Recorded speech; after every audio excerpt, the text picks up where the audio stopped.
Bismillahirrahmanirrahim. Dan saya izin mute semua peserta ya, biar nanti suaranya tidak bocor-bocor, karena kita tetap harus fokus mendengarkan penyampaian materi, penyampaian ilmu dari guru kita yaitu Ustadz Dwi Condro. Oleh karena itu, saya juga izin mute semua peserta, tapi kalau mau open cam, silahkan open cam, terutama marketing freelance. Dan menjadi hal yang wajib bagi karyawan Iskariman untuk bisa open cam sebagai bentuk kehadiran kajian pada kesempatan pagi kali ini. Nah, gitu ya. Terus kemudian juga record pada kesempatan pagi kali ini akan kita share juga di YouTube-nya Iskariman Academy. Jadi silakan Bapak Ibu bisa simak materi-materi sebelumnya yaitu yang ada di YouTube Iskariman Academy. Ya, sekali lagi kami harap Bapak-bapak terutama karyawan dari Iskariman Properti Syariah yang nobar di berbagai proyek untuk bisa open camp. Ini yang baru open camp dari Aula 1 sudah, BMP Jawa Timur, Baki Memorial Park Jawa Timur sudah, GWC Reborn ya, Theater sudah, GGV juga sudah. Ini tinggal teman-teman yang ada di GHC, Anyer ya, GSP dan sebagainya minta tolong untuk kemudian open camp sebagai bentuk kehadiran teman-teman di kajian Pekanan Iskariman Properti Syariah. Wah, GHC udah juga nih pada kesempatan baik kali ini. Baik, kita sapa terlebih dahulu. Mungkin tes sound guru kita yaitu Ustadz Dwi Chandra. Assalamualaikum Ustadz. Waalaikumsalam warahmatullahi wabarakatuh. Alhamdulillah. Ustadz, gimana kabarnya hari ini? Alhamdulillah baik. Alhamdulillah. Baik Ustadz, materi pada kesempatan pagi kali ini kita akan ngebahas materi tentang hukum syirkah ya, yang masuk kajian Pekanan Iskariman ke 185. Baik, tidak panjang lebar dari saya, kita simak materi pada kesempatan pagi kali ini yang disampaikan langsung oleh guru kita yaitu Ustadz Dwi Chandra. Mangga Ustadz, tafadhol. Baik, terima kasih. Assalamualaikum warahmatullahi wabarakatuh. Waalaikumsalam warahmatullahi wabarakatuh. Alhamdulillahirabbil alamin. Salatu wassalamu ala asyrafil anbiya'i wal mursalin. Sayyidina wa maulana Muhammadin wa ala alihi wa sahbihi ajmain amma ba'd. Bapak Ibu dan saudara-saudara sekalian yang dirahmati Allah, alhamdulillah kita bisa bertemu kembali dalam majelis kajian fikih muamalah. Hari ini tadi sudah disampaikan akan membahas tentang hukum syirkah. Jadi Bapak Ibu sekalian harus hati-hati untuk muamalah dari hasil kajian saya, muamalah yang paling berat itu adalah syirkah ya. Makanya saya sampai membuat buku sendiri, panduan syirkah lengkap, itu sampai 560 halaman. Tetapi hari ini kita akan berikan dasar-dasarnya. Baik, kita langsung masuk ke materi.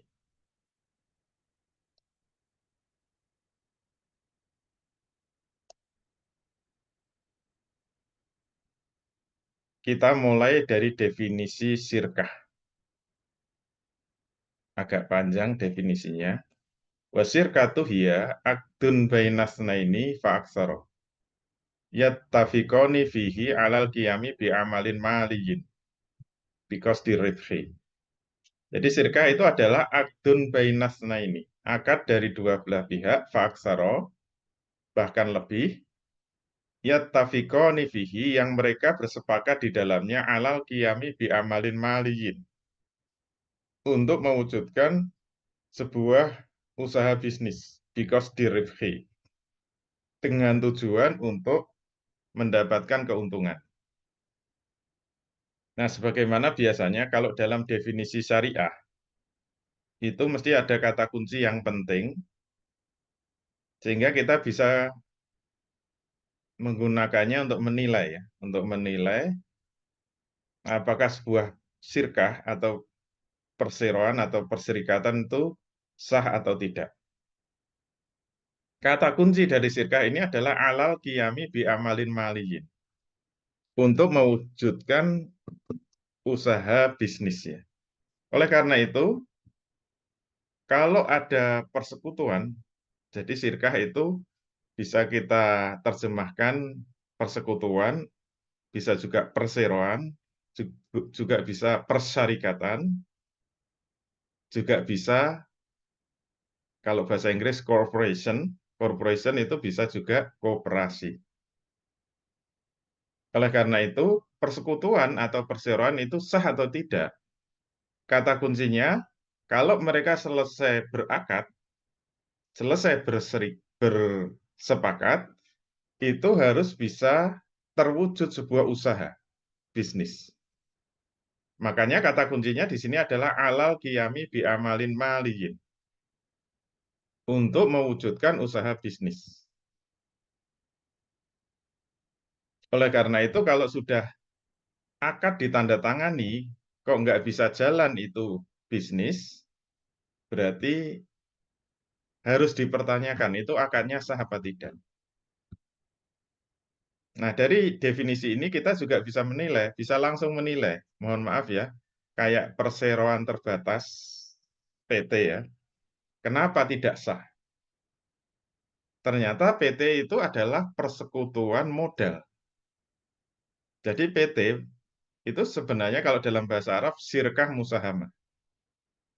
Jadi yang bersekutu siapa? Modal, bersekutu dengan modal, bersekutu dengan modal. Jadi modal ketemu modal, ketemu modal, ketemu modal, kemudian bersepakat mendirikan sebuah perusahaan, tanda tangan. Nah, kesepakatan ini tidak sah. Kenapa? Modal ditumpuk dengan modal itu nggak bisa jalan. Nggak bisa menjadi usaha bisnis. Kenapa? Karena tidak ada pengelolanya. Itu ibaratnya nikah, mohon maaf, nikah itu seperti wanita menikah dengan wanita. Nggak bisa punya anak itu. Sampai kiamat juga nggak bisa punya anak. Nah, bagaimana agar wanita itu bisa punya anak? Dua wanita yang menikah ini bisa punya anak. Dia menyewa laki-laki dibayar untuk menghamili dirinya. PT itu sama seperti itu. PT itu seperti dua orang wanita menikah, kemudian menyewa laki-laki dibayar untuk menghamili dirinya. PT itu modal, ketemu modal, ketemu modal, ketemu modal, ketemu modal. Mereka kemudian menikah ya. Mereka bersepakat, berakad, tanda tangan. Bagaimana model ini bisa jalan? Dia menyewa dewan direksi. Menyewa dewan direksi. Dibayar untuk menjalankan duit itu. Dewan direksi dibayar untuk menjalankan modal. Nah, ini mohon maaf hukumnya tidak sah. Kenapa? Karena kena kaidah idza saqatal aslu saqatal far'u. Apabila gugur akad pokoknya, maka gugur juga akad turunan-turunan.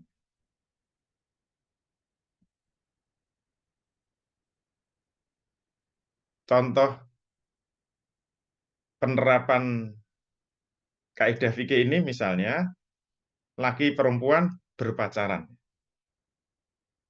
Pacaran sampai setahun. Tiba-tiba wanitanya menuntut kepada laki-lakinya, Mas, saya sudah dipacari 1 tahun. Saya minta Mas untuk bersepakat atau berakad, mulai bulan depan menafkahi saya per bulan 5 juta. Setuju enggak? Setuju. Nah, itu terjadi akad nafkah. Pertanyaannya, akad nafkah ini sah atau tidak? Jawabnya tidak sah. Kenapa? Karena akad pokoknya belum sah.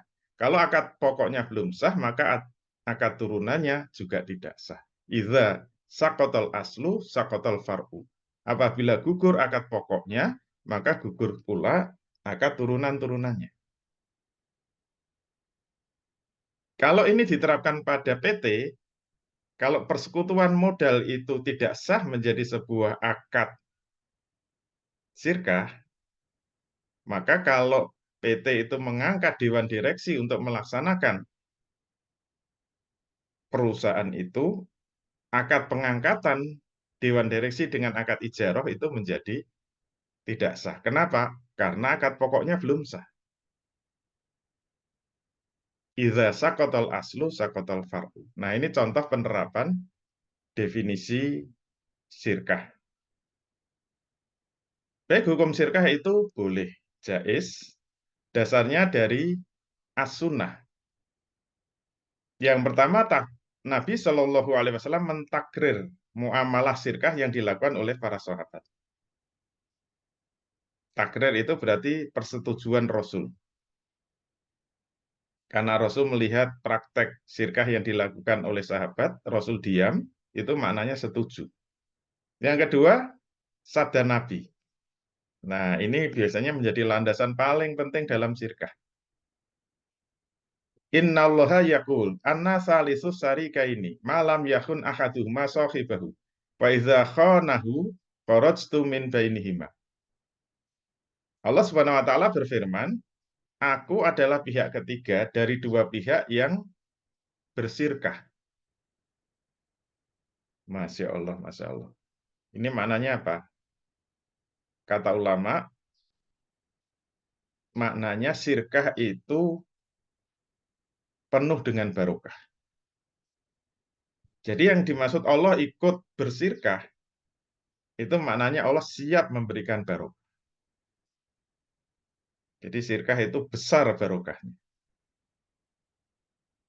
Kenapa? Karena Allah ikut, tapi ada syaratnya. Nah, yang berat itu syaratnya. Syaratnya apa? Malam yakun akaduhuma sohibahu. Selama salah satu dari pihak yang bersirkah itu tidak mengkhianati saudaranya. Berarti kata kunci sirkah kalau pengen barokah itu amanah. Lawan dari khianat atau khona itu adalah amanah. Kenapa? Karena prinsip sirkah itu adalah saling percaya. Karena dalam sirkah itu tidak ada atas bawah. Semua pesirkah itu equal, sejajar. Tidak ada atas bawah. Sebagaimana dalam kapitalis. Kalau kapitalis itu yang di atas itu selalu pemilik modal. Pemilik modal itu selalu di atas dan dianggap pemilik perusahaan. Kalau dalam Islam enggak. Dalam Islam, modal dan tenaga itu sama, sejajar. Kalau orang sudah menyerahkan modalnya, maka pemodal nggak boleh ikut campur. Pengelolaan modal itu sepenuhnya kepada pengelola. Nah, disinilah pertaruhannya apa? Amanah. Kenapa? Karena pemodal nggak boleh ikut campur. Kalau pemodal ikut campur, ya sekalian aja jadi pengelola, jangan jadi pemodal. Karena ada hitungannya semua. Berarti kalau duit sudah diserahkan kepada pengelola, pengelola itu taruhannya apa? Amanah. Karena pemodal nggak tahu duit ini benar-benar dijalankan dengan benar atau tidak. Benar-benar diputar untuk bisnis atau tidak. Jangan-jangan dipakai untuk keluarga. Jangan-jangan dipakai untuk senang-senang. Jangan-jangan dipakai beli mobil. Siapa yang tahu? Yang tahu Allah Subhanahu wa taala. Kalau sampai ada yang berkhianat, kalau sampai salah satu saja, misalnya sirkah 10 orang, salah satu aja berkhianat, apa kata Allah? Kharajtu min bainihima. Saya akan keluar dari sirkah itu. Maknanya apa? Dicabut keberkahannya. Ya sirkahnya masih sah, masih jalan.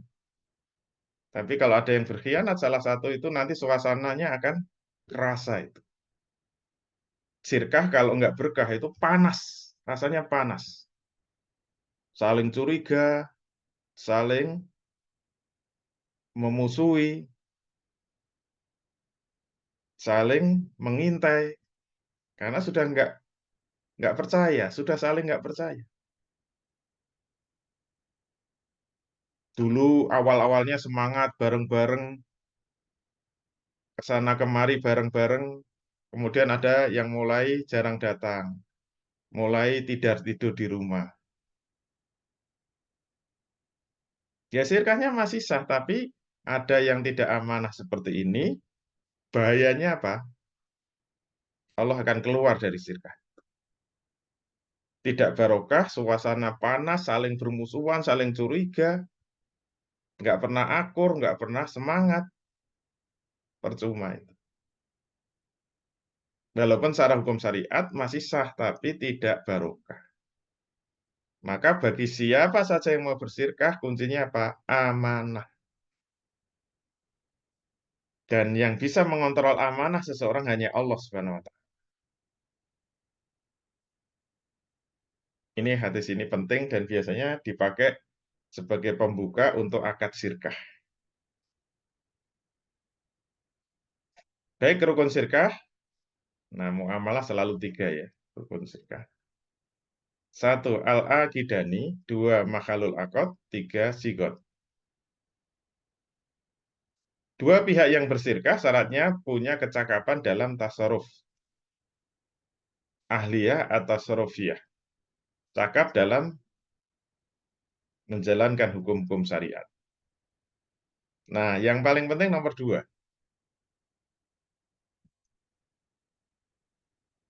Inilah yang kita maksud tadi menjadi rukun ya, menjadi rukun bagi sirkah, yaitu apa? Ada amal atau pekerjaan. Kalau modal itu malah boleh ada, boleh tidak. Makanya dan atau modal. Jadi dalam sirkah Islam, modal itu boleh ada, boleh tidak. Yang wajib ada, dan itu masuk rukun yang kedua adalah amal atau pekerjaan, berarti harus ada pengelolanya. Makanya kalau nggak ada pengelola, seperti PT, malah yang mengelola itu orang yang digaji, yaitu Dewan Direksi, itu menjadi tidak sah. Kenapa? Rukun keduanya nggak terpenuhi.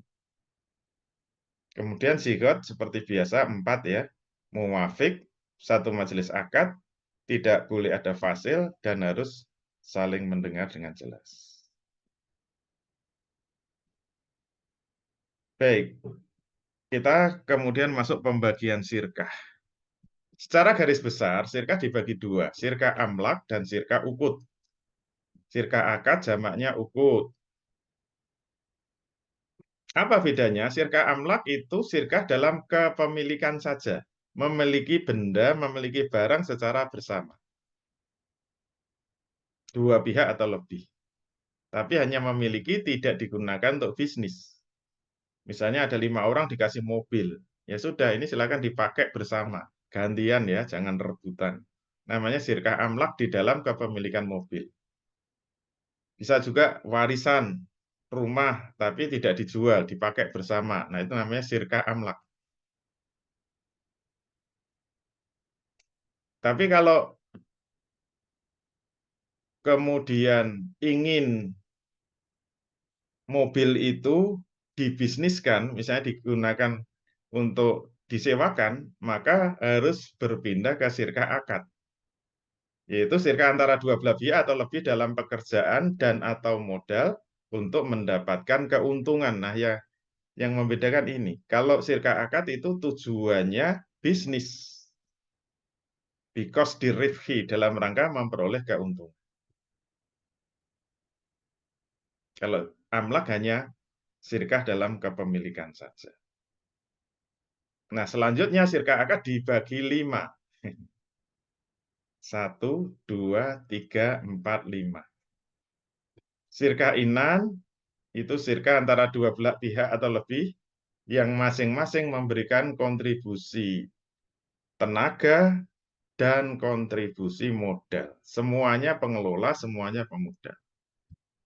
Nomor 2, sirkah dan sirkah antara dua belah atau lebih yang hanya berkontribusi tenaga saja atau kerja saja, tapi tidak ada yang berkontribusi modal.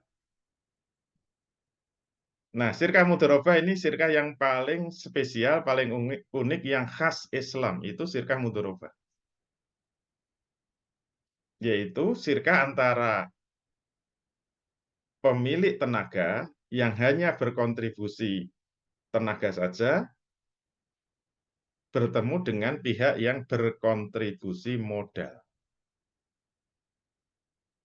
Berarti dalam Islam orang nggak punya modal itu bisa punya perusahaan. modalnya dengkul, itu bisa punya perusahaan.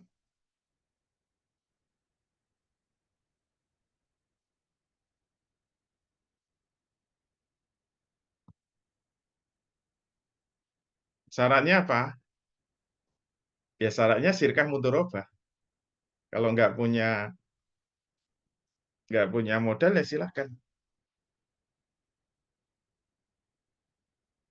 Kemudian sirkah wujud. Nah, sirkah wujud itu sirkah yang mengandalkan kedudukan atau wajah ketokohan seseorang. Yang nanti hakikatnya sirkah wujud itu nanti dua macam, bisa abdan, bisa mudorobah. Nanti kita jelaskan semuanya secara rinci.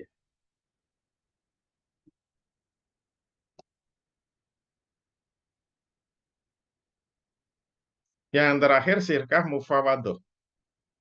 Sirkah mufawadoh, sirkah antar dua belah pihak atau lebih yang menggabungkan semua jenis sirkah. Baik sirkah inan, sirkah abdan, sirkah mudorobah, sirkah wujuh, kalau digabung jadi mufawadoh. Dan harus empat-empatnya digabung. Kalau enggak empat namanya bukan mufawadoh. Baik, sekarang penjelasan rincian masing-masing akad. Jadi mulai sirkah inan tadi, sirkah antara dua belah pihak atau lebih yang masing-masing memberikan kontribusi kerja dan modal. Modal itu harus berupa uang. Jadi sebagian besar ulama mensyaratkan yang disebut modal itu uang atau nukud. Walaupun sebagian ulama yang lain membolehkan barang, tapi harus dalam bentuk apa? Dinilai rupiahnya atau kimatul urut. Jadi yang disetorkan itu nilai harga barangnya, bukan harga sewa barang itu. Jadi misalnya punya rumah,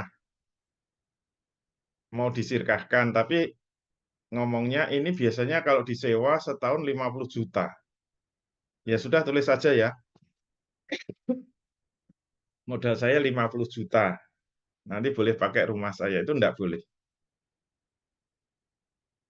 Hati-hati, kalau sirkah rumah-rumah mau disirkahkan, maknanya rumahnya diserahkan untuk menjadi milik bersama. Yang ditulis harga rumahnya. Misalnya harga jual rumah itu 1 miliar, ya ditulis dalam neraca itu nanti 1 miliar penyertaan modalnya. Tidak boleh dalam bentuk sewa. Nah, kalau dibuat skema, sirkah inan itu pengelola dan pemodal bersirkah dengan pengelola dan pemodal. Ini boleh lebih dari satu. Nah, yang agak unik yang membedakan dengan perusahaan-perusahaan kapitalis atau perseroan kapitalis itu sistem bagi hasilnya. Dalam sirkah Islam, keuntungan itu didasarkan pada kesepakatan, sedangkan kerugian hanya ditanggung oleh pemilik modal berdasarkan proporsi modalnya. Nah, sesuai dengan kaidah al-wadi atau alal mal warifhu ala mastolahu alaihi. Kerugian itu didasarkan atas besarnya modal, sedangkan keuntungan didasarkan pada kesepakatan. Itu prinsip sirkah Islam.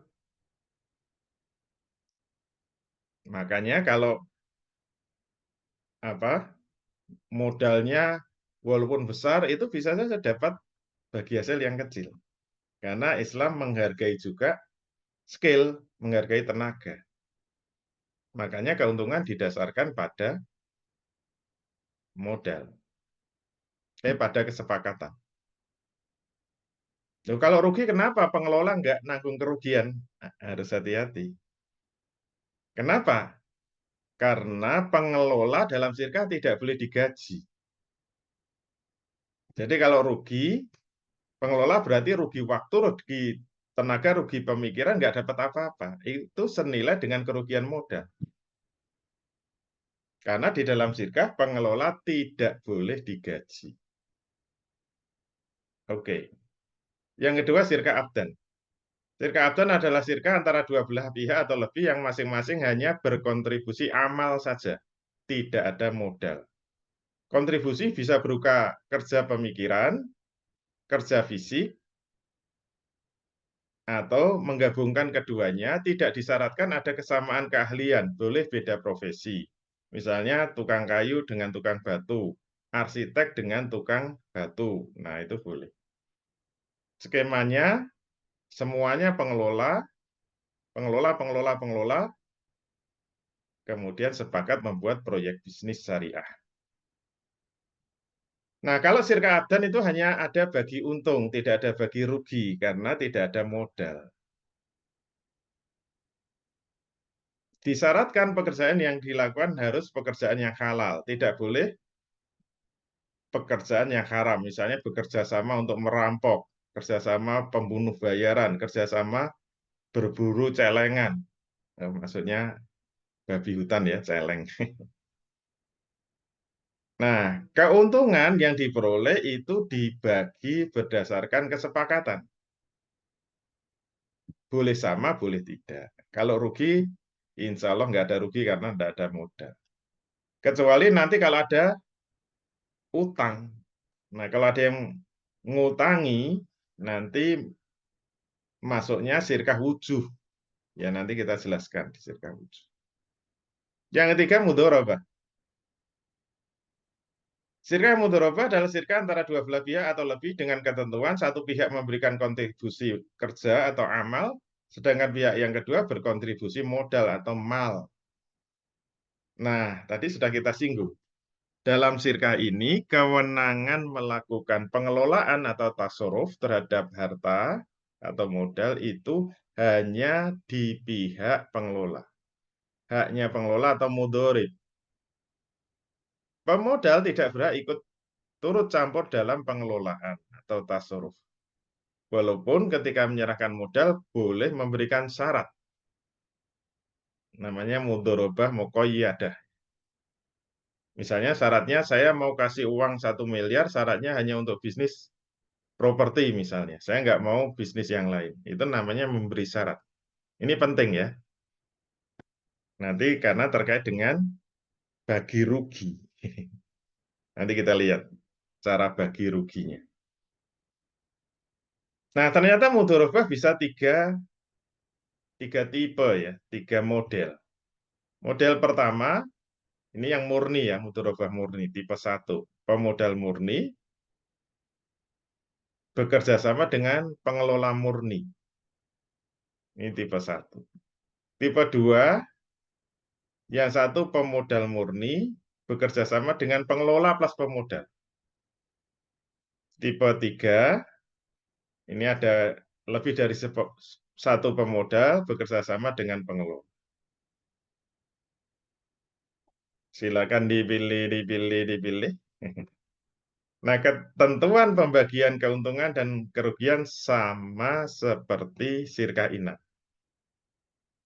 Jadi dalam sirkah mudharabah keuntungan dibagi sesuai kesepakatan, sedangkan kerugian ditanggung oleh pemodal saja berdasarkan proporsi masing-masing pemodal. Nah, ada catatan penting, yaitu pengelola bisa turut menanggung kerugian dengan dua keadaan. Satu, kalau ada unsur kesengajaan, kelalaian, ketidakamanan pengelola dalam mengelola sirkahnya. Dua, kalau pengelola melanggar syarat yang ditentukan oleh pemodal tadi. Misalnya syaratnya untuk properti malah dipakai untuk kuliner. Kalau rugi dia harus menanggung kerugian. Harus mengembalikan modal. Baik, yang keempat sirkah wujuh. Jamak dari wajah. Wajah itu tunggal ya. Wajhu. Jamaknya wujuh. Maksudnya ketokohan. Sirkah wujuh adalah sirkah yang didasarkan pada wujuh, yaitu kedudukan, ketokohan, keahlian seseorang di tengah masyarakat. Hakikatnya sirkah wujuh itu ada dua macam, yaitu sirkah mudorobah dan sirkah abdan. Kita lihat, kalau sirkah wujuh tipe 1, nah misalnya ya, ada pengelola, dia tokoh A, kemudian bersirkah dengan pengelola B, tokoh juga, misalnya sama-sama arsitek. Dia sepakat sirkah abdan, bikin hanya gambar-gambar arsitek saja, kemudian dijual. Nah, ternyata ditawar-tawarkan nggak laku. Ada yang berminat, tapi mintanya sudah jadi dalam bentuk rumah. Nah, akhirnya dua tokoh ini mencari modal, ketemu pemodal. Dia mau memberikan modalnya, kenapa? Karena percaya dua arsitek ini tokoh yang hebat, tokoh yang handal, tokoh yang amanah, sehingga dia percaya untuk memberikan modalnya dalam membangun rumah tersebut. Nah, ini hakikatnya berarti apa? Sirkah wujud tipe 1 itu hakikatnya adalah sirkah mudorobah. Terus bedanya apa dengan sirkah mudorobah biasa? Bedanya kalau sirkah mudorobah biasa itu pemodal baru percaya kalau pengelola membuat proposal sampai rinci, bisnis plan-nya bagaimana, baru kasih modal. Tapi kalau sirkah wujuh tipe 1, nggak usah banyak cincong. Ini arsitek A dan arsitek B ini tanya, perlu nggak kita bikin proposal? Udah, nggak usah. Saya percaya Anda hebat, udah pengalaman. Udah ini duitnya silahkan diterima, ditransfer kemana. Nah, itu namanya wujud. Karena pengelola A dan B tadi punya wajah yang bisa diandalkan. Sehingga mudah sekali cari modal. Mohon maaf kalau ada pebisnis sana kemari cari modal nggak dipercaya, itu berarti belum punya wajah. Oke, yang tipe 2, kayak tadi ya, berangkat dari arsitek A, arsitek B. Sama, jualan gambar, gambar-gambar rumah. Tapi nggak laku, karena mintanya dibangun sudah jadi. Nah, ternyata cari modal nggak ada. Yang mau kasih modal, maunya kasih utang. Adalah saya nggak usah modali, tapi saya kasih material. Silakan ambil berapa kebutuhan material, semennya berapa, batu batanya berapa, pasirnya berapa, keramiknya berapa, ambil. Tinggal catat saja, nggak usah pakai proposal. Kenapa? Pedagang ini sudah percaya kepada tokoh arsitek tadi. Berarti hakikatnya sirkah wujud tipe 2 ini apa? Hakikatnya adalah sirkah abdan. Bedanya apa dengan sirkah abdan? Bedanya ada bagi rugi. Nah, kalau abdan tadi kan tidak ada bagi rugi. Kenapa? Karena tidak ada utang. Kalau sirkah wujud tipe 2 ini, nanti harus menanggung kerugian berdasarkan apa? Berdasarkan proporsi utang yang diterima. Misalnya tokohnya itu artis ya, artis A, artis B. Ada produsen sepatu, ingin agar sepatu ini dijualkan oleh artis yang terkenal. Kalau produk fashion dipakai artis kan langsung cepat laku. Nah, silakan ambil sepatu ini, misalnya 1.000 pasang, nggak usah bayar dulu. Silakan ditawarkan, kalau sudah ada uang tinggal dikembalikan. Nah, itu namanya sirkah wujud tipe 2. Nah, kalau sampai nanti tidak laku semua, siapa yang menanggung? Sesuai dengan proporsi sepatu yang dibawa. Kalau artis A membawa 400, artis B membawa 600, berarti artis A menanggung kerugian 40%, artis B menanggung kerugian 60%. Nah, itu bagi ruginya begitu. Yang terakhir, sirkah mufawadoh. Ini gabungan semua sirkah. Baik inan, abdan, mudorobah, wujuh, digabung. Hukumnya boleh karena setiap sirkah itu sah, halal, maka kalau digabung-gabungkan juga tetap sah. Contohnya gimana? Nah, ini skemanya agak ruwet ya, karena menggabungkan 4 sirkah. Satu, misalnya 2 arsitek tadi ya, dia pengen sirkah abdan, jualan gambar rumah. Nah, mereka bersepakat karena tenaga ketemu tenaga, sama-sama arsitek, sama-sama bisa gambar, tapi nggak keluar modal. Ini namanya sirkah abdan. Tapi ketika ditawar-tawarkan nggak laku. Pengennya diwujudkan dalam bentuk rumah. Akhirnya mereka bersepakat untuk mengeluarkan modal. Pengelola A mengeluarkan modal, pengelola B mengeluarkan modal. Masing-masing 500 juta. Nah, ini sudah berubah menjadi sirkah inan. Karena mereka pengelola sekaligus pemodal. Setelah dibangun, 1 miliar habis, belum selesai juga proyek bisnis syariahnya ini, bangun rumah. Akhirnya 2 pengelola ini cari pemodal. Nah, kita butuh kira-kira 500 juta lagi, insya Allah jadi. Oke, pemodal ini masukkan modalnya 500 juta. Terkumpul 1,5 miliar. Ini namanya sirkah mudorobah tipe 2. Mudorobah tipe 2. Jadi ada pemodal murni, kemudian ada pengelola, pemodal, pengelola, pemodal.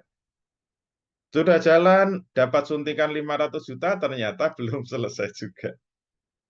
Masih kekurangan, cari pemodal udah nggak ketemu, ketemunya pedagang material.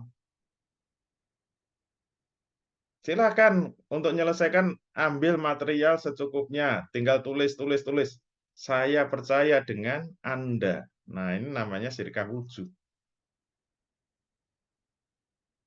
Berarti sirkah abdan, ketemu inan, ketemu dorobah, ketemu wujud, namanya sirkah mufawadoh. Berarti sirkah mufawadoh menggabungkan 4 jenis sirkah. Alhamdulillah. Assalamualaikum warahmatullahi wabarakatuh.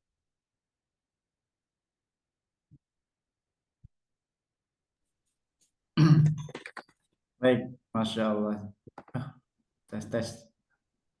Baik, jazakallah khair Mas Dwi Condrotiono yang telah menyampaikan materi yang luar biasa ya tentang syirkah, tadi ada berbagai macam. Tentu sekali lagi kalau kita pengen memperdalam ilmu syirkah sebagaimana Ustaz Dwi Condrotiono telah sampaikan, ada satu buku yang beliau tulis cukup tebal, itu membahas lebih detail lagi. Nah, kalau mau pesan buku bisa langsung ke Ustaz ya, Ustaz.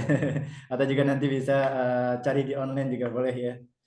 Nah, jadi tentu kalau kita ngebahas semua dari A sampai Z tentang syirkah, nggak cukup waktunya gitu ya, selama cuma 1,5 jam. Tapi ini tadi hal-hal dasar, hal-hal yang menjadi fondasi itu sudah disampaikan oleh beliau ya. Setidaknya sudah memberikan gambaran kepada kita apa sih itu syirkah dan bagaimana kemudian hukumnya dan sebagainya. Baik, Bapak Ibu sekalian, ini sudah ada beberapa yang raise hand ya. Mungkin sebelum ke kolom chat yang sudah banyak juga memberikan pertanyaan, mungkin juga via Japri juga sudah ada ya. Jadi sebelum itu kita serahkan dulu mungkin Pak Jori ya. Habis itu nanti Pak Rahmat. Jika ingin ada yang ditanyakan, kita sudah membuka sesi tanya jawab. Masih ada sekitar waktu 40 menit ya. Silakan Pak Jori, boleh disampaikan nama dan domisilinya dulu Pak. Baik, terima kasih Pak Masturi. Assalamualaikum warahmatullahi wabarakatuh. Waalaikumsalam warahmatullahi Waalaikumsalam. Pak Ustadz. Saya Jori, saya tinggal di Cilengsi. Mohon izin saya mungkin tidak langsung berhadapan ke kamera karena saya sedang berkendara, tapi materi tadi ada satu hal yang ingin saya tanyakan. Sirkah tadi kan ada apa namanya persekutuan atau perseroan atau antara pemodal dengan pengelola. Nah, apabila ada satu gambaran ada dua orang pemodal, satu pemodal dengan uang, katakanlah misalnya 1 miliar. Kemudian uh, ada satu orang lagi, dia memang tidak memiliki uang, tapi dia katakan ini rumah pakai buat operasional kantor. Nah, kemudian yang satu adalah pengelola. Nah, di awal mereka bersepakat terkait dengan pembagian keuntungan. 40% untuk yang memiliki uang, kemudian 35% yang memiliki tempat, dan 25% untuk yang pengelola.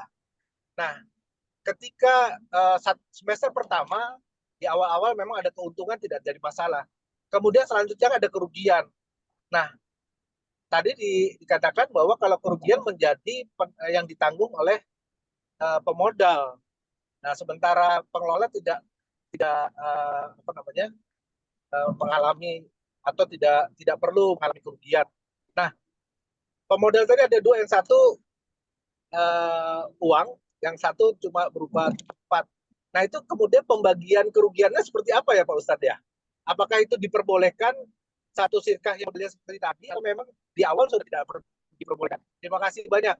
Assalamualaikum warahmatullahi wabarakatuh. Waalaikumsalam warahmatullahi wabarakatuh. Baik, Ustaz. Kira-kira gimana? Mau dijawab dulu atau ada Iya, di jawab dulu aja. Siap, Ustaz. Ya, jadi sudah saya jelaskan tadi, harus hati-hati kalau mau menyertakan modal berupa rumah. Harus hati-hati. Karena kalau rumah dijadikan modal, itu yang ditulis harga jual rumah. Tidak boleh harga sewa. Jadi masuk dalam catatan neraca tadi, itu ditulis harga rumah. Misalnya harga rumahnya 1 miliar, harus ditulis 1 miliar. Kemudian digabungkan dengan modal uang tadi, misalnya uangnya 100 juta. Si A 100 juta, si B rumah senilai 1 miliar. Kemudian si C pengelola. Kalau sudah berjalan misalnya 6 bulan, ternyata rugi. Bagaimana cara membagi kerugian? Caranya rumah harus dijual. Rumah harus dijual. Misalnya laku 1 miliar. Nah, kalau laku 1 miliar, kerugiannya berapa? Kalau kerugiannya 50 juta, maka 50 juta harus dibagi sesuai proporsi modal, yaitu 1 miliar berbanding 100 juta. Cara membagi kerugian begitu. Sehingga nanti yang dikembalikan kepada pemilik rumah itu berupa uang, tidak 1 miliar, tapi sudah berkurang dengan tanggungan kerugian tadi. Misalnya tanggungannya 45 juta, berarti uang yang dikembalikan adalah 955 juta. Nah, sedangkan yang pemilik modal 100 juta tadi dikembalikan 95 juta karena dia menanggung kerugian 5 juta. Itu caranya bagi rugi begitu. Jadi hati-hati yang mau menyertakan rumah jadi modal. Itu nggak boleh harga sewa. Tapi harus harga jual, dan begitu diserahkan dia kehilangan kepemilikan. Kehilangan kepemilikan pribadi. Karena rumah itu kemudian jadi milik bersama. Itulah hakikat sirkah. Sirkah itu maknanya peleburan ya. Kalau nggak mau rumahnya itu jadi milik bersama, ya jangan disirkahkan. Disewakan boleh, disewakan. Kalau sewa berarti dengan ijaroh. Ingat, ijarah itu akdun ala manfaati biwadin. Itu minggu kemarin sudah kita jelaskan. Akad atas manfaat yang diberi kompensasi. Tinggal per bulan berapa? Misalnya 10 juta. Ya, itu bisnis mau untung, mau rugi, pokoknya 10 juta terus. Itu ijarah itu begitu. Gitu ya, Allah Allah. Baik, seperti itu ya Pak Jari. Jazakallah khair Ustaz atas penjelasannya. Nah ini udah masuk juga, kita baca di kolom chat ya, ada yang jawab juga dari hamba Allah. Pertanyaannya adalah, bolehkah kerjasama lahan? Jadi lahan tersebut dikerjasamakan dan dibayar ketika memang lahan tersebut sudah laku dengan ketentuan paling lambat pelunasan dibayar dalam 3 tahun. Nah ini pertanyaannya, tapi mungkin kalau penafsiran pertanyaannya, mudah-mudahan benar nih penafsirannya. Jadi ada si A, katakanlah si A punya lahan 3 hektar Ustaz. Terus kemudian dia jual pun sulit gitu ya, tidak laku. Akhirnya dikerjasamakan dengan developer. Akhirnya terjadilah kerjasama. Tapi di dalam kerjasama tersebut, oke, nanti karena nggak laku dijual, kita beli. Tapi kalau seandainya unit tersebut sudah laku. Nah, dan ada ketentuannya, paling lambat pelunasan dibayar dalam 3 tahun ke depan. Jadi udah dikerjasamakan nih pemasaran tanahnya dan sebagainya, tapi tetap dibeli oleh developer dalam waktu paling lambat 3 tahun. Jadi tanahnya dibeli kalau seandainya sudah ada penjualan atau udah laku unitnya. Bagaimana Sat kira-kira seperti itu? Iya, kalau kesepakatan itu disepakati di awal akad, itu hukumnya haram. Karena terjadi multi akad. Menggabungkan akad sirkah dengan akad jual beli. Itu hukumnya haram. Jadi kalau mau sirkah ya sirkah, jual beli. Nggak boleh digabungkan jadi satu. Itu akadnya menjadi bingung, nggak jelas. Ini jual beli apa sirkah? Itu namanya mu'alak itu. Mu'alak itu menggantung. Wanita kalau digitukan itu bingung. Saya ini dinikah apa jadi pembantu rumah tangga? Nggak jelas. Harus jelas ya. Akad dalam Islam itu hanya satu saja. Nggak boleh multi akad. Sirkah ya sirkah. Karena setiap akad itu ada muktadul akad, ada konsekuensi akad. Salah satu konsekuensi akad sirkah itu apa? Pemodal menanggung kerugian. Tapi kalau jual beli konsekuensi akad apa? Memindahkan kepemilikan. Gitu ya, Allah Allah. Oke, siap Ustaz. Jadi kalau penafsiran pertanyaan saya salah, boleh tolong dikonfirmasi lagi ya. Jadi harus dikelirkan terlebih dahulu akad di awalnya gitu ya. Apakah kemudian ini jual beli atau memang sirkah? Nah, Kecuali awalnya sirkah jalan, udah 2 tahun kok susah, kemudian sirkah dihentikan, terus pengelola mau membeli. Nah, itu boleh. Tapi harus ditutup buku dulu dengan aturan-aturan tutup buku sirkah. Nah, itu penjelasannya agak panjang, tapi insya Allah di buku ada kali. Masya Allah. Sekalian iklan. Ya, tinggal cari bukunya di mana gitu ya. Cari, Insya Allah. Baik, Ustaz Jazakallah khair. Nah, ini ada kita pertanyaan secara langsung lagi ya, Pak Rahmat Aspro. Pak Apep Rahmat ya ini ya. Boleh Pak Apep, boleh di open mic? Mute-nya dibuka, silahkan bertanya secara langsung dari mana dan domisili saat ini ya. Assalamualaikum warahmatullahi wabarakatuh. Waalaikumsalam. Saya Rahmat, mohon izin bertanya Pak Kiai. Tadi yang terkait dengan perseroan atau perserikatan atau perkongsian, yang Rahmat simpulkan bahwa pendirian PT di negara kita tercinta saat ini tidak sah. Tidak sahnya itu hukumnya apa? Apakah haram atau mubah? Jika tidak sahnya itu misalkan hukumnya haram, bagaimana solusinya agar pendirian PT ini sesuai dengan syar'i? Kemudian yang kedua,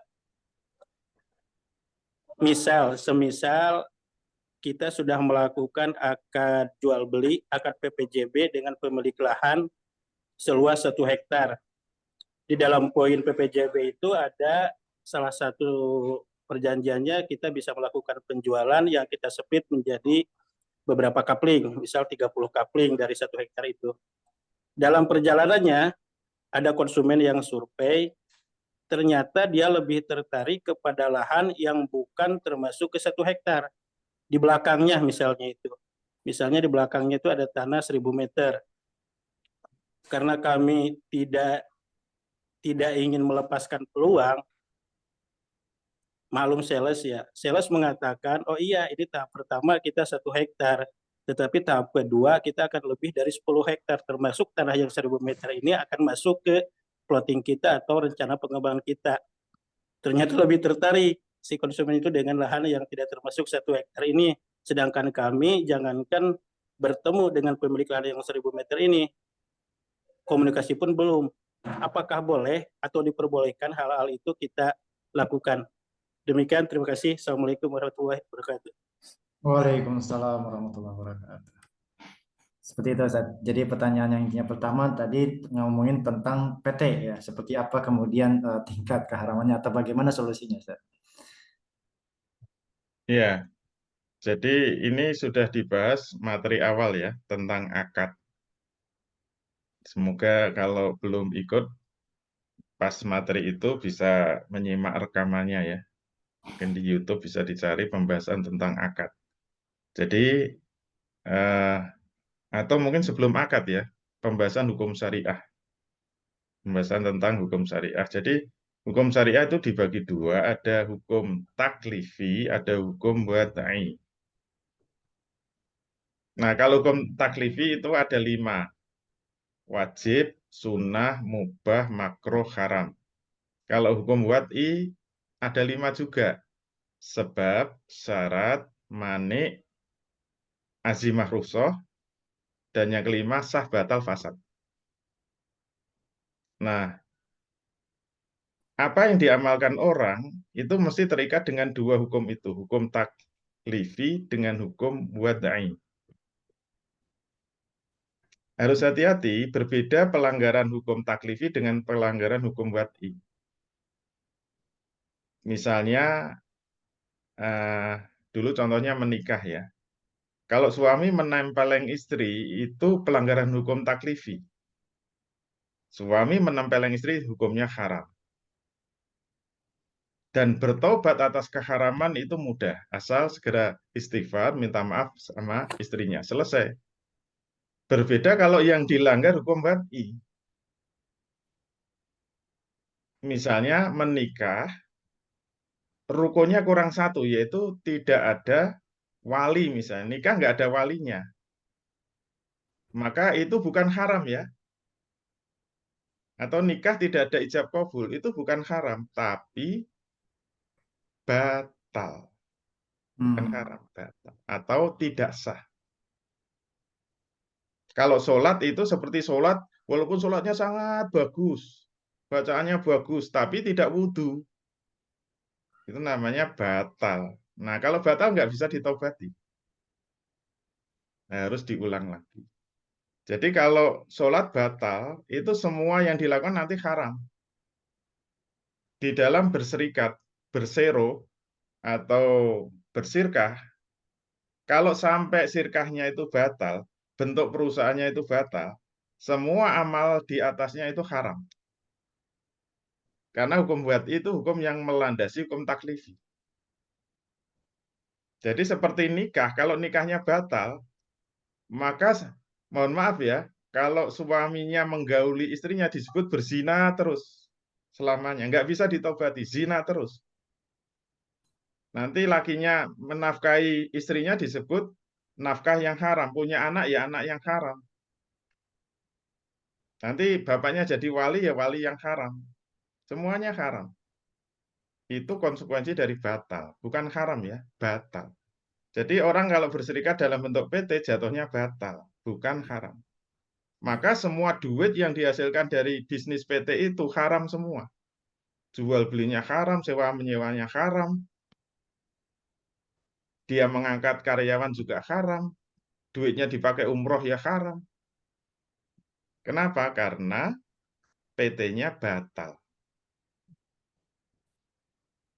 Solusinya bagaimana? Solusinya PT-nya dipakai tetap nggak apa-apa, hanya untuk legalitas. Nggak usah ditutup. PT hanya untuk legalitas, kemudian pendiri PT itu bersirkah, berakad sirkah. Silakan dipilih boleh. Mudorobah boleh, inan. Kemungkinannya cuma dua itu, mudorobah atau inan. Silakan dipilih. Nanti secara internal berakad mudorobah misalnya. Kalau PT itu pemodal biasanya disebut Dewan Komisaris. Pengelola biasanya Dewan Direksi.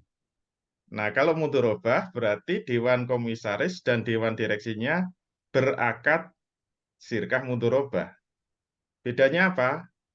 Dewan Komisaris harus turun tahta, Dewan Direksi naik tahta, melebur menjadi sama-sama memiliki perusahaan.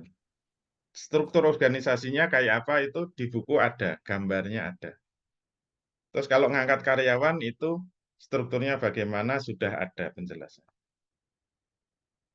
Jangan khawatir, silakan dibaca ya bukunya. Saya tidak nyuruh beli ya, nanti dikira iklan. Yang penting membaca, cuma caranya baca gimana ya saya nggak tahu. Terus yang kedua apa tadi? Yang kedua tadi tentang jual beli ya sebenarnya. Jadi tanah yang kemudian kita udah Oh iya, tentukan. jadi kalau ada orang minat dengan lahan yang lain, Hmm. kalau dijanjikan dulu nggak apa-apa, namanya wa'ad. Tapi Hmm. jangan akad. Oh. Kalau akad nggak boleh. Jadi harus tahu bedanya wa'ad dengan akad. Jadi kalau masih janji, itu boleh. Karena nanti kalau tidak berhasil, ya sudah namanya wa'ad itu dalam muamalah itu hukumnya kalau wa'ad sunnah. Jadi kalau tidak bisa ditepati tidak apa-apa. Itu wa'ad dalam muamalah ya. Itu ya Allah. Oke, siap-siap. Baik. Oh, oh ya ya ya. Ini ada lagi nih, Tat. Ada pertanyaan masuk lagi ya, Via Jabri ini penting juga nih terkait akad jual beli ya. Bolehkah akad jual beli lahan bayar unitnya ketika kemudian laku dengan ketentuan paling lambat pelunasan dibayar dalam 3 tahun. Jadi mungkin tadi sebelumnya tentang kerjasama, Ustaz.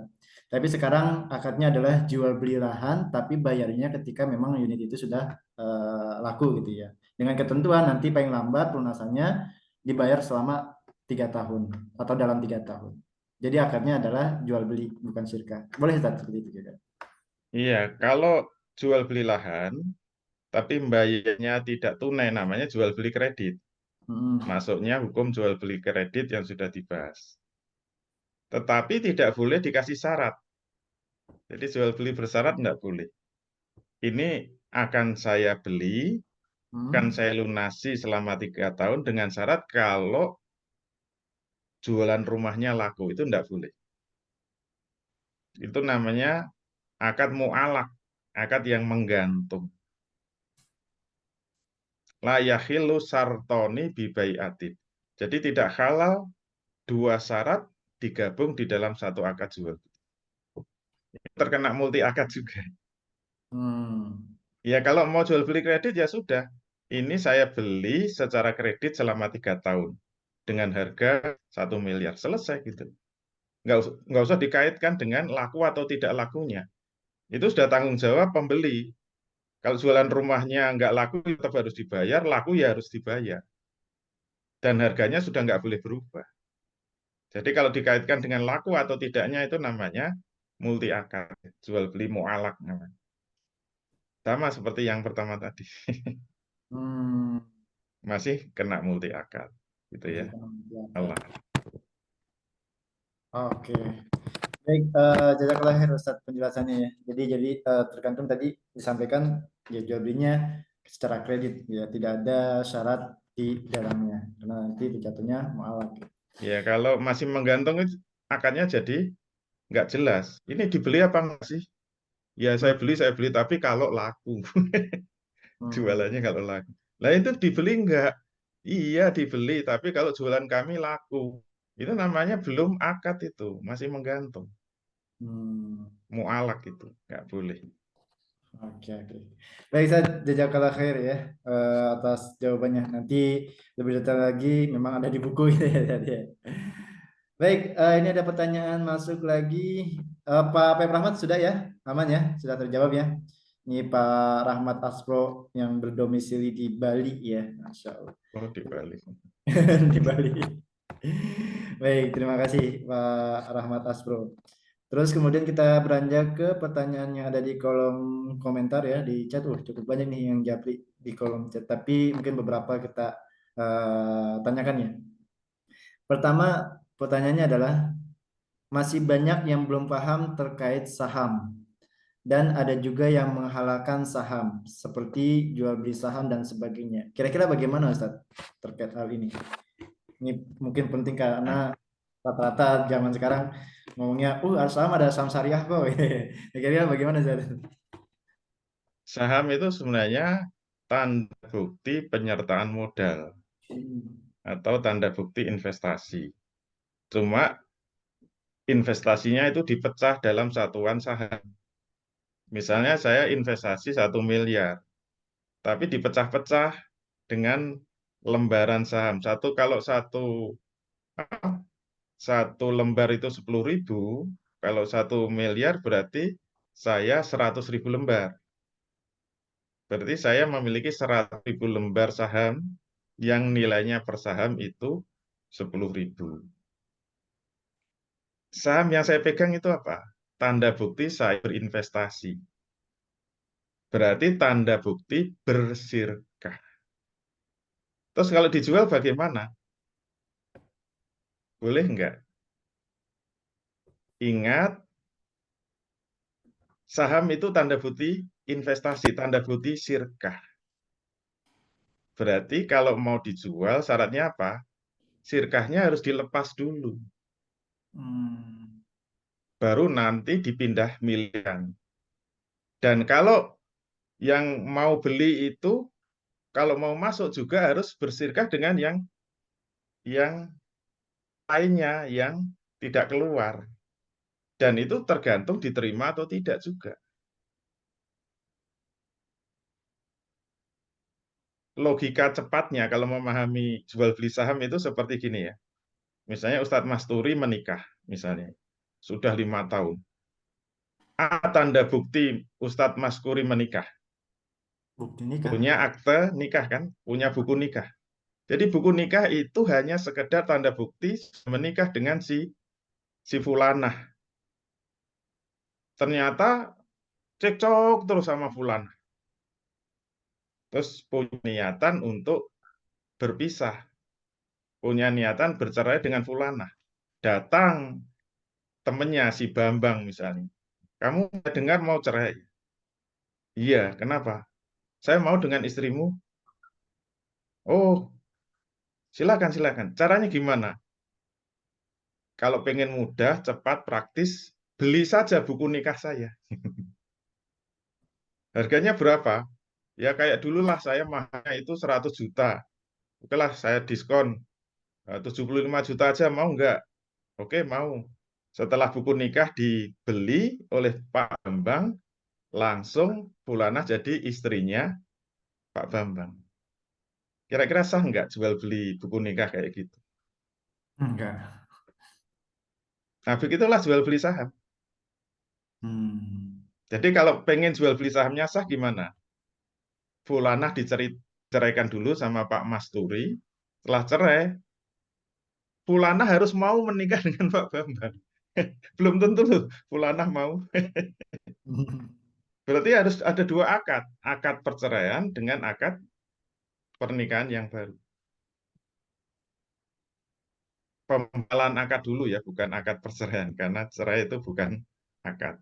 Pembatalan akad, kemudian si Fulanah mau menikah dengan Pak Bambang. Dan harus berakad sirkah.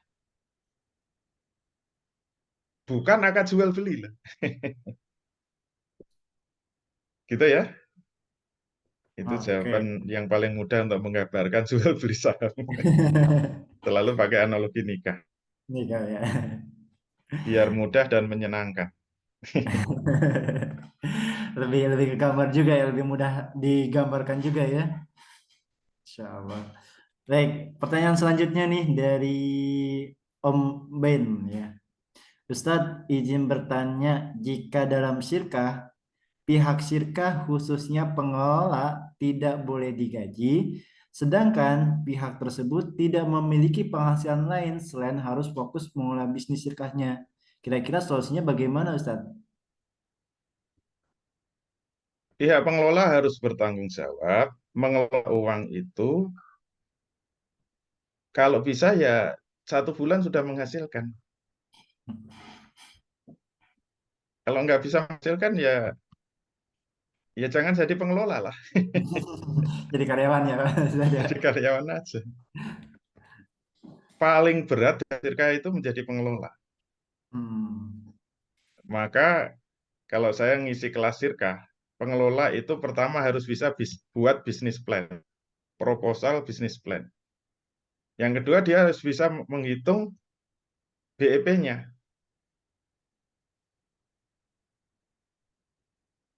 Atau menghitung apa? Periode titik impasnya. Jadi tidak boleh bagi hasil sebelum BEP kan. Nah, dia itu bisa memperkirakan berapa lama. 1 bulan, 2 bulan, atau 3 bulan. Terus yang kemudian selama belum BEP itu boleh nggak kasbon? Jawabnya boleh. Asal mengganggu cash flow. Dan itu sudah direncanakan di dalam proposal. Jadi nanti selama misalnya diperhitungkan BEP 6 bulan. Nah, untuk kepentingan menyambung hidup, saya perlu kasbon tiap bulan 2 juta, 2 juta, 2 juta. Pemodalnya setuju nggak? Berarti modalnya kan tidak hanya untuk biaya operasional sampai BEP, tapi juga ada cadangan untuk kasbon. Nah, itu semua harus tertuang di dalam proposal. Dan pengelola yang baik tentu bisa benar-benar menepati proposalnya. Walaupun kalau meleset juga nggak dosa. Itu menunjukkan pengelola itu memang kafaah. Tidak hanya mana harus kafaah. Kafaah itu profesional. Kemudian yang keempat syaratnya apa? Bisa membuat laporan keuangan. Kalau pengelola nggak bisa bikin laporan keuangan, jelas nggak bisa bagi hasil. Gimana bisa ngitung bagi hasil kalau nggak bisa buat laporan keuangan?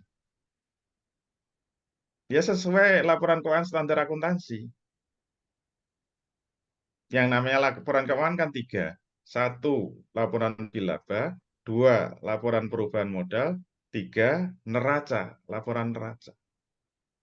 Dari neraca itulah kita bisa melihat perusahaan ini sudah impas, sudah untung atau masih rugi. Dan itu penjelasan dan uraiannya di buku kalau ada.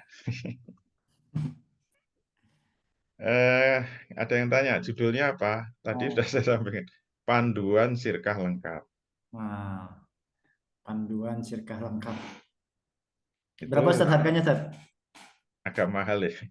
Tapi untuk properti terlalu murah.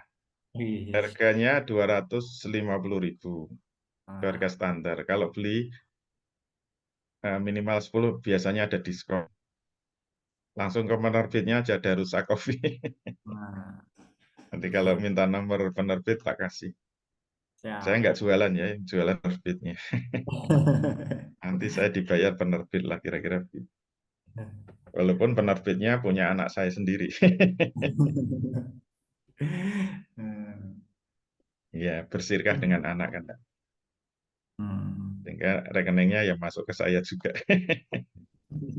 Tapi yang mengelola anak saya, yang memodali saya. Nah, sudah praktek sirkah. Dalam keluarga. dalam keluarga. Walaupun dengan anak harus sirkah loh. Ah. Nggak boleh main-main gitu loh. Asal niatnya memang bisnis, bukan tolong-menolong. Hmm. Dengan istri saya juga bersirkah. Tapi sirkah yang lain. Jadi ada bisnis yang dikelola istri saya yang mau. Hmm. Tetap harus ada akad sirkah. Jadi nanti dapat untungan bagi hasil, ya yang namanya harta istri kan harta istri, saya tidak boleh ngambil. Nah itu bedanya harta istri sama suami. Kalau harta suami ada hak istri karena suami wajib menafkahi. Tapi kalau istri saya dapat uang, saya nggak bisa ngambil. Kalau butuh ya saya bilangnya utang. Biasanya istri yang solihah diutangi nggak mau, pasti dikasih, dan itu sodakoh. Hmm. Sodakoh itu pemberian orang yang kaya kepada yang miskin. Karena suaminya miskin, namanya sedekah. Itu hukumnya sunnah, nggak apa-apa. Itu ya Allah. Baik, Ustaz. Nah, ini tadi melanjutkan yang apa yang disampaikan Ustaz tadi ya, terkait kemudian membentuk kerjasama atau syirkah. Ada pertanyaan tentang bolehkah membuat bentuk kerjasama antara modal dan jasa tanpa melakukan akad syirkah, tapi dua belah pihak dianggap hanya kesepakatan saling ridho aja, Ustaz. Apakah diperbolehkan seperti itu, Ustaz? Saling ridho itu dalam hal apa? Semua kesepakatan itu harus ada judulnya ya, kalau dalam Islam. Hmm. Kalau nggak ada judulnya itu nggak ada nilainya apa-apa. Di sisi Allah nggak ada nilainya. Malaikat bingung itu. Misalnya ada laki-laki perempuan tinggal satu rumah. Mesti Pak RT datang, ini statusnya apa? Kita hanya saling ridho saja. Pak RT kan bingung. Kok tinggal satu rumah, laki perempuan ini statusnya apa? Statusnya saling ridho. Nikah enggak? Enggak. Kumpul kebo? Enggak. Kita hanya saling ridho. Enggak ada judulnya. Jadi saling ridho itu syarat, bukan akad. Salah satu syarat di dalam akad itu harus saling ridho. Ya kayak sholat itu salah satu syaratnya kan harus suci dari hadas besar dan hadas kecil. Tapi kalau kita suci dari hadas besar, hadas kecil belum tentu disebut kita sholat. Kamu udah sholat? Sudah. Buktinya mana? Saya sudah wudhu. Ya nggak bisa. Karena wudhu itu syarat sholat. Tapi kalau orang wudhu, jangan disebut sudah sholat. Saling ridho itu syarat akad.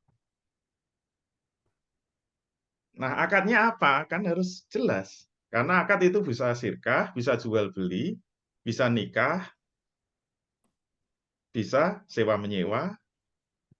Semua akad itu harus ada syarat saling ridho. Kalau nggak ada saling ridho tidak sah. Nah, pentingnya kita belajar muamalah itu dalam setiap akad judulnya harus jelas. Kalau nggak jelas itu nggak ngerti hak dan kewajiban dan nggak ngerti konsekuensi. Barang berpindah, mobilnya Ustadz Masturi itu di rumah saya misalnya. Kan harus jelas ini akadnya apa. Saya pakai terus. Kok dipakai kenapa? Yang penting Ustadz Masturi sudah ridho. Tahu-tahu saya jual gimana? Loh kok dijual? Kan sudah ridho. Ridho itu ridho apa? Ridho memberikan, hibah, atau ridho menyewakan, atau ridho meminjamkan. Kan beda akad pinjam-pinjam itu namanya ariyah, ada akad hibah, ada akad jual beli, ada akad sewa menyewa. Semuanya harus ridho gitu. Jangan asal bawa mobil orang. Kalau mobil masih mending. Kalau anak orang, anak gadis orang gimana dibawa lari? Bapaknya udah ridho. Gawat itu. Nanti kajian Eskariman nggak ada gunanya. Gitu ya? Allah Allah. Ya, Ustaz. Nah, ini mungkin pertanyaan terakhir penutup ya. Memang masih ada beberapa pertanyaan, tapi kayaknya nggak cukup kalau dibahas semua pertanyaannya. Tapi sebagai penutup, sebagai tes, oh nggak ada yang bocor, ya, kira yang bocor. Sebagai penutup, mungkin pertanyaan terkait yang terakhir dari Pak Priyono. Kalau akad syirkah, apakah harus ada dokumen tertulis atau via lisan juga boleh mungkin Ustaz? Nah, kalau misalkan tambahan sedikit, kalau memang harus bentuknya tertulis atau dokumen, apakah memang ada format tertentu atau memang yang penting ada beberapa poin yang harus ada di dalam di dokumen atau tertulis tersebut, Ustaz? Hukum menuliskan akad itu hukum asalnya sah, tetapi bisa berubah jadi wajib.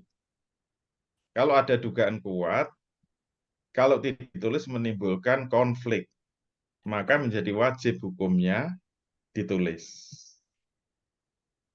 Dalilnya ya ayyuhalladzina amanu idza tadayantum bidainin ila ajali musamma faktubuhu. Wahai orang-orang yang beriman, kalau kamu bermuamalah secara tidak tunai dalam jangka waktu tertentu, tulislah. Ini hukum asalnya sunnah. Tapi kalau itu diduga nanti bisa menimbulkan masalah, wajib ditulis. Makanya ulama membagi akad itu dua macam. Ada akad mustamir, ada akad fauri. Akad fauri itu akad-akad yang kontan. Jual beli kontan. Setelah beli, barang diserahkan, selesai. Ini tidak ditulis nggak apa-apa. Sunnah saja, kontan. Tapi kalau mustamiroh atau mustamir, akad yang berkelanjutan, misalnya sewa menyewa, ulama mengatakan wajib ditulis. Sirkah itu juga mustamir, wajib ditulis. Utang piutang itu mustamir, wajib ditulis. Jadi akad yang memerlukan waktu wajib ditulis, gitu loh, untuk menghindarkan konflik. Malayatimul wajibu illa bihi bahwa wajib. Apa-apa yang tidak sempurna pelaksanaan suatu kewajiban kecuali dengan sesuatu, maka sesuatu itu menjadi wajib hukumnya. Kalau pelaksanaan akad itu tidak bisa sempurna kecuali tulis, maka ditulis menjadi wajib hukum. Gitu ya, Allah. Baik, jazakallah khair Ustaz atas penjelasan dan materi pada kesempatan pagi kali ini dan juga jawaban dari beberapa pertanyaan dari teman-teman rekan-rekan sekalian. Mudah-mudahan ini bisa membuat kita lebih tercerahkan kembali ya tentang syirkat, tentang akad. Karena sekali lagi penting sekali dalam muamalah itu suatu akad yang jelas gitu ya. Apakah akadnya jual beli atau kemudian syirkah atau sewa menyewa dan sebagainya, itu penting banget. Tujuannya tidak lain dan tidak bukan demi ketaatan kita kepada Allah Subhanahu wa taala, demi ketaatan kita kepada hukum-hukum syariat Islam itu sendiri. Ya. Baik, sebagai penutup boleh Ustaz mungkin closing statement-nya di kajian pagi hari ini.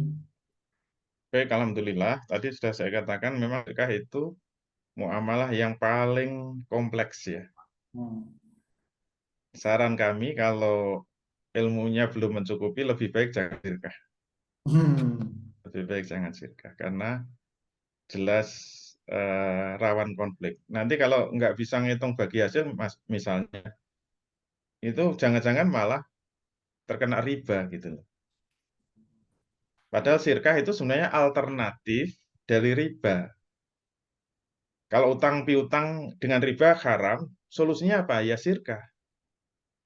Cuma masalahnya syirkah harus dibekali dengan ilmu yang cukup. Jangan sampai inginnya keluar dari mulut buaya malah masuk mulut singa. Ya milih mana? Kalau mulut buaya langsung dikeletak, habis. Kalau mulut singa dijilat-jilat dulu, nanti juga ditelan. Nah, karena itu, kalau mau syirkah, ya harus serius belajar syirkah. Dan alhamdulillah sudah ada yang bisa membantu ya, membantu untuk memperjelas, yaitu buku panduan syirkah lengkap. Insya Allah bisa membantu lah. Kalau masih belum jelas ya bisa konsultasi langsung. Itu. Assalamualaikum warahmatullahi wabarakatuh. Waalaikumsalam warahmatullahi wabarakatuh. Baik, jazakallah khair Ustaz atas ilmu materi yang disampaikan pada kesempatan pagi kali ini. Tadi ya, sekali lagi kalau memang ilmunya belum mumpuni gitu ya, hati-hati ya, disarankan jangan bersikap terlebih dahulu. Apalagi kemudian mungkin kita paham sirkah, tapi yang pihak yang kita kerjasamakan dia tidak paham sirkah gitu ya. Nah itu rawan konflik dan sebagainya. Jadi benar-benar antara kita yang udah paham syirkah sama dengan kemudian pengelola misalkan itu ya benar-benar harus paham tentang syirkah itu sendiri. Jadi solusi dalam Islam itu ya tadi syirkah gitu ya. Soalnya di luar sana ada yang bilang syirkah malah lebih ribet, malah kemudian jadi konflik dan sebagainya. Ya itu terjadi karena memang di antara dua belah pihak ada yang tidak paham tentang konsep syirkah. Yang akhirnya terjadilah konflik atau terjadilah hal-hal yang tidak diinginkan. Gitu ya. Nah, sekali lagi ini pentingnya kita untuk belajar, Bapak Ibu sekalian, memperdalam lagi tentang syirkah, memperdalam lagi tentang fikih muamalah, tidak lain dan tidak bukan semata-mata untuk ketaatan kita kepada Allah Subhanahu wa taala. Dan kita doakan guru kita Ustaz Dwi Condro mudah-mudahan senantiasa Allah berikan kesehatan agar bisa memberikan ilmu lagi kepada kita ya, dan juga Allah berikan keberkahan setiap usianya, rezekinya, dan mudah-mudahan jadi Amin. pahala investasi dari apa yang beliau sampaikan kepada kita semua. Baik, Bapak Ibu, kita tutup kajian pada kesempatan pagi kali ini dengan bersama-sama membaca hamdalah dan doa penutup majelis. Alhamdulillah. Alhamdulillah, subhanakallahumma wa bihamdika, asyhadu an la ilaha illa anta, astaghfiruka wa atubu ilaik. Sampai berjumpa di pekan yang akan datang. Wabillahi taufiq wal hidayah. Assalamualaikum warahmatullahi wabarakatuh. Waalaikumsalam. Warahmatullahi wabarakatuh. Syukran, Ustaz.